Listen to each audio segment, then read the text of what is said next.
Hi hi cricket lovers.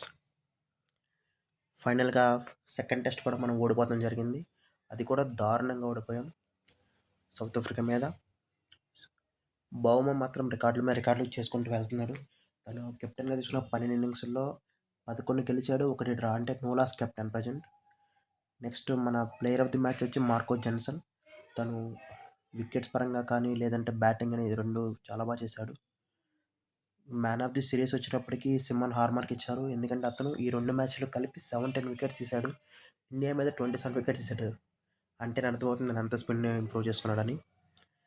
ఈ మ్యాచ్లో మనం చూస్తే కనుక 408 రన్స్ తేడాతో ఓడిపోయాం. ఇది ఇండియాకి బిగ్గెస్ట్ డిఫిట్ ఎంటైర్ కెరీర్లో. South Africa second highest. ఇంతకుముందు ఆస్ట్రేలియా మీద 492 రన్స్ తో గెలిచింది ఒకసారి. ఇక స్టాండర్డ్ కెప్టెన్ పంత్ విషయానికి వస్తే, పంత్ అయితే మేము ఇంకా అనుకున్నంత తీరులో ఆడలేదు, బట్ కమింగ్ ఫ్యూచర్లో వస్తాం బ్యాక్ అని చెప్తున్నాడు. చూడాలి ఎంత బాగుంటుందని.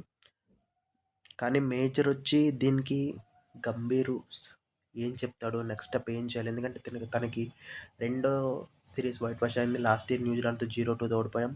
మళ్ళీ ఇప్పుడు సౌత్ ఆఫ్రికాతో 0-2 ఓడిపోయాం.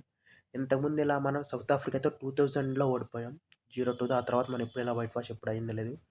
ఇంకోటి మన బ్యాట్స్మెన్ ఒక్కళ్ళు కూడా 100 కొట్టలేదు. ఇది ఫస్ట్ టైం 2018 తర్వాత ఒక్క మ్యాచ్లో కూడా మనం 100 కొట్టకుండా ఉంటాం. ఎలా కంబ్యాక్ అవుతారు.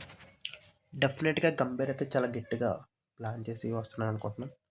నెక్స్ట్ సిరీస్ ఖచ్చితంగా ఇంకా గెలుస్తాం.